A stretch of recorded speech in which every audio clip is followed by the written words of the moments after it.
Okay, Lance Velchuk here for Cinemacon 2025. We just got back from the Warner Brothers panel. First big surprise for me was The Bride.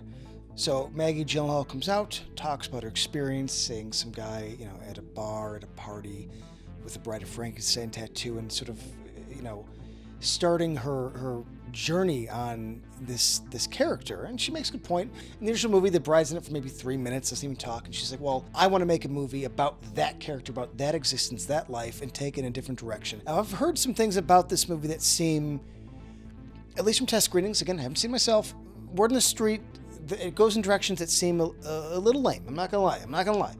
That being said, she goes on to show us essentially an extended trailer. And before she does, she says something that piques my interest. She goes, think Bonnie and Clyde meets Wild at Heart. And I'm sorry, we're going to go for one of the most underrated David Lynch films. I'm talking Laura Dern, Nicolas Cage. And then the trailer comes, and it's Christian Bale bringing back a murdered woman and going on this adventurous, maybe even road trip, killer movie with reanimated people. Aggressive, weird. They kept using the word punk. I could see it. This sort of driving beat trailer. Listen, if it's going to be good, I can't tell you that. But what I saw made me excited, and you would have talked to me 10 minutes ago. When we saw the photos, I was like, I don't know, man. You want to do some kind of weird, vengeful punk rock thing with Christian Bale as Frankenstein? I'm down, dude. Not to mention Jessie Buckley, super Scottish, does an amazing American accent going on, being just fucking cool. There's even clips of more reanimated people. There's a lot, like I said, very punk rock imagery. I think they're going to go in an interesting direction. I want to say I trust Maggie Gyllenhaal, but as of right now, my expectations have changed, and so I'm excited. So we didn't get a full trailer, but we did get a sizzle reel, and I do want to quickly talk about Mortal Kombat 2. I was a fan of Mortal Kombat 2021. Was it flawless? Of course not. Listen, it had its issues. Some of the cast wasn't fantastic. Nobody liked Cole, and I'm not blaming the actor, but that Cole should have been Johnny Cage. He is our entrance into this world. The 95 movie did it flawlessly, right? But 2021 had the tone and the violence that I wanted. Quick sizzle reel, but it makes a big focus that Johnny Cage is going to be the lead, or at least a big part of it. He has this cool little thing where he's like, I'm Johnny fucking Cage. And it's like, okay, now I'm interested, right? Tonally, seems kind of fun. We're definitely in Outworld. We're definitely in the tournament. We see Shao Kahn take his hammer and take the handle and shove it through this guy's stomach. We see Liu Kang's, dragon fatality, Scorpion either in hell or some sort of fire world. Get over here. I think we're going to fix what was wrong. I think we're going to lean into what's right. I'm excited. Simple as that. I grew up in Mortal Kombat. I did Mortal Kombat 1, 2, and 3 classics. That was my era, man. Next, Final Destination Bloodlines. So we actually got to see an entire kill scene. Now, the trailer came out a couple days ago. I thought it looked fine. Listen, I was around during the time of these movies. I think I was too cool for school. I didn't really get into them until I think the pandemic. 2020, I was locked in my house. I was like, let's go dark. I watched a bunch of dark stuff. So I kind of got in the Final Destination movies, but I'm not an expert. That being said, I understand the concept of what the movie is and what it wants to go for. And what I saw, and I'm going to talk about spoilers, got me excited. So these two brothers are discussing cheating death. They're talking about maybe killing a child or maybe killing themselves, hence kind of going through death, reviving, and then, in their words, we cashed in, we're good. And so one of them's allergic to peanuts, and they decide to get something from the vending machine, but peanuts are too weak. The guy's like, no, if I'm going to go out, I'm going to go out like a man. He gets peanut butter cups. I respect it. Let's go all the way. This is delicious. I'm going to die when I have at least something tasty. Get a peanut. It's like, come on, dude. What am I on a diet? So obviously it gets stuck in the machine. They start rocking, right? They're like, we're going to tip it over. Old school. We've all done it. Been there. Thinking, okay, well, that's going to happen. That's going to be the death. But Final Destination being Final Destination, it's just a red herring. Back, and all of a sudden the spring comes towards the screen. Oh, it's going to go through the glass, kill the guy. Just cracks the glass, we're good to go. They end up in a room with an MRI machine. Of course, hijinks happen, and they hit the machine, and it just starts getting more powerful. And then one of the characters who has all these, facial earrings start popping out towards the machine, ending with hilariously his Prince Albert, right? A wheelchair from the back ends up taking him into the machine, and I'm talking, I'm not here for PG-13 watered down kills. I want it rough. I want it raw. I want it gross. The guy folds in two, blood's everywhere. It's screaming. It's great. It's fantastic. I'm laughing. I'm clapping. Bumbrae sex me. He's having a good time.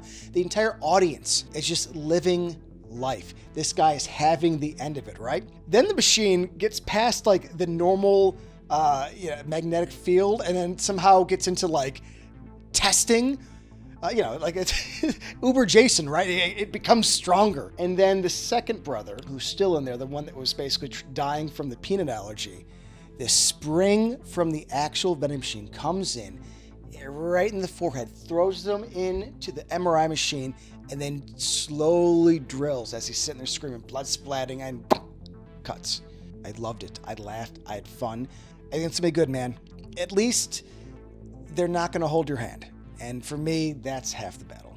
The last big surprise was Zach Greger's weapons.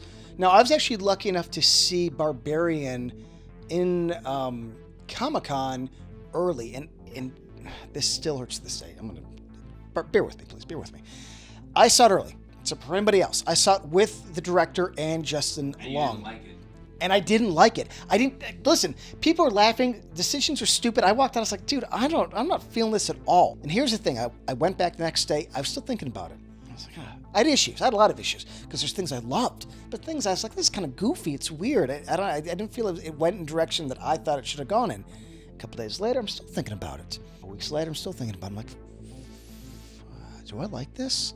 Weapon starts off almost like a fairy tale. There's a child telling the story of what has happened. And in a nutshell, we were told that what we saw at Cinemacon today will probably never be released. It's almost like a proof of concept trailer for us. Kind of get across the idea of what the movie is at first. They were really quick to say, what you think this movie is not. This is going to go in strange, weird, twisty-turny places, but this is the surface level. So if you've seen Barbarian, those first 20, 30 minutes is a different movie. It's a bunch of kids, all in Julia Garner's class. She's a teacher in this town. All of her classmates in the middle of the night one night get up, walk out the house, and disappear. The town, is basically freaking out, blaming her, or at least saying, why is it just you? Because again, nobody else disappeared except for her exact class. And then throughout the trailer, she seems to be haunted by these missing kids. But it gets strange. It's not as simple as, this isn't The Conjuring. It was, no jump scares. Like genuinely weird, creepy things happening. There's even an ending part in a forest where some chick that kind of looks like a live Raggedy Ann doll is just waving to a character. I'm talking, Pennywise, Tim Curry at 90s. Weird, strange. It's gonna get goofy. It's gonna get interesting. I am down, dude. I was wrong about Barbarian. I'm not gonna be wrong about this.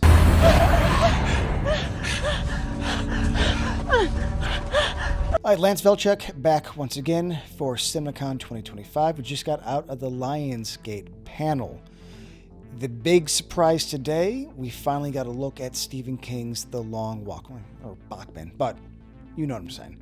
One I've been waiting for a while. It's been changing hands of directors, actors. This is one that I've been anticipating because I've been told that the idea was always to go sort of dramatic, and they absolutely are. This feels more in line with Stand By Me than something like the Tommyknockers.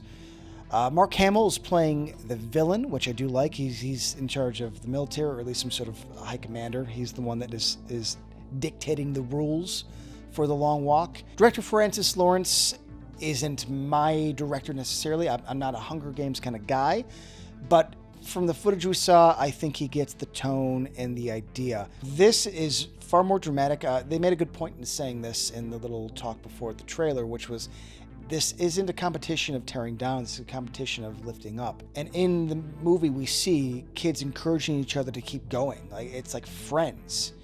People that are at least, kind to each other, people that care. It's like you're not, hoping the person next to you loses. You want them to continue. Because the rule is you get 3 warnings, 3 tickets, 3 strikes. After that, you're shot. You're dead. So if you go below 3 miles per hour, that's when it starts. And Mark Hamill makes this cool little line saying, there is no finish line. There's just essentially the last man standing.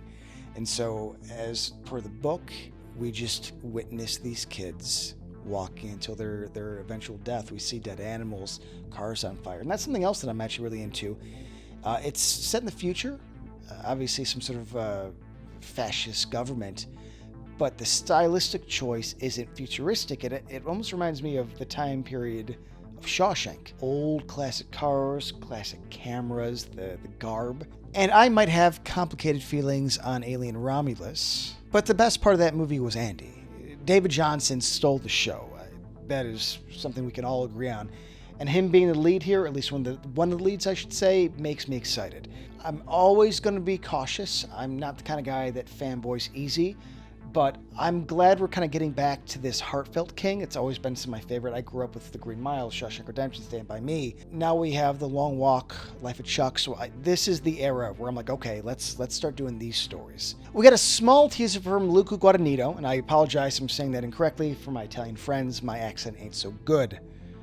Or as Andrew Dufresne once said, so well. He had a little video basically saying that his adaptation, which is very important for American Psycho, is a passion project. He's super excited, super interested in it, and he wants to tell his story. As somebody who grew up with the original, let's be honest, Christian Bale beat out Leonardo DiCaprio in the 2000s to get that movie made, and it made his career. Was he doing stuff before? Sure, but that was the role, right? I don't know how I feel about a new one. That being said, I'm always up for a different version of an adaptation. So if it's going towards a book, and if this gentleman wants to make his own passion project, let's see. It does, though, make me feel old, because I feel like American Psycho is not old enough to be remade, but then again, I do have gray in my beard, so I think time is marching on. We shall see. Next, we had the always amazing and beautiful Sydney Sweeney come out and talk about her movie version of the book The Housemaid by Frida McFadden. So, I've seen this book a bunch. I actually think it's in my house. How to get there? Good question. But she came out, talked about her involvement, her passion for it. Her co-star, I should say, Amanda Seyfried, was there as well. They were just basically saying how much they loved thrillers, and then we got to see the trailer. Now, here's the thing. I've seen this trailer before, not this exact one, but this style. This kind of harkens back to the 90s, I would say. Sydney Sweeney shows up to this house. Amanda, of course, and her husband, kind of super sketchy, weird but very kind, very affluent. She's going to be a live-in nanny. Things get weird. She starts seeing strange things. They're like abusive, but emotionally, not physically. She seems suspicious. Beat by beat by beat, we realize that obviously there's secrets, mysteries. The families know what they say. The child, something's going on with her. It kind of reminds me of like a good date movie. Like I'm getting single white female vibes. There's 3 books. This is the first. Let's see how it goes. Let's see if the story continues, how it works out. Trailer-wise, it looked good. And, of course, I'm going to support Sydney Sweeney. Good for her, man. She's rocking out. I love her career. I can't say it blew me away, compared to some of the other films I've seen footage from this Cinemacon. But I'm willing to give it a chance. It didn't look bad. People seemed happy about it. And again, I like a good thriller, man. And last but not least, we did see a little bit of Hurry Up Tomorrow. The Weeknd and Jenna Ortega were there to talk about the project. We got to see a slightly extended trailer. It's pretty much mostly what we saw before, just a little more. It kind of teased the weirdness, the strangeness. It seems very trippy. I love the idea that we have Ortega, a cute little girl, as the antagonist, as that she ties up the Weeknd. He seems sort of weak and small and just kind of broken down by fame. The idea is good. Now, here's the question: is the Weeknd a good actor? Is he gonna sell this thing? I think Ortega's been hustling her little butt around. It's her time. I'm not sure if he's the best, but at the same time, I'm willing to see. I don't know. Part of me was like, isn't this like another version of The Fan? Part of me is like, I don't know, Wesley Snipes, Robert De Niro. I don't know, man. We've seen it before. Have we seen it like this? That's the question. They actually ended up playing a song from The Weeknd, which people seem to dig, man.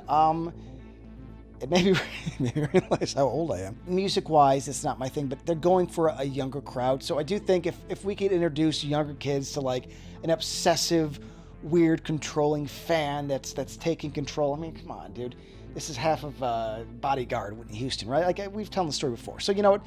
The younger kids get their version. I'm okay with that. Is it for me? Probably not. But Ortega is awesome, and I'd like to defend and sort of, you know, support her career. So we shall see. Didn't blow me away, but it didn't bother me either. I think that's half the battle. We have a couple more days of Cinemacon 2025. We will be back again tomorrow, same place, same time. I am Lance Velchek for JoBlo.com. And please stay tuned, keep rocking, keep supporting, and we will give you more. Thank you for clicking on our video, everybody. If you like what you saw here, please make sure you like the video and subscribe and share with your friends who like this sort of content. JoBlo was created by movie fans for movie fans, and we appreciate your support.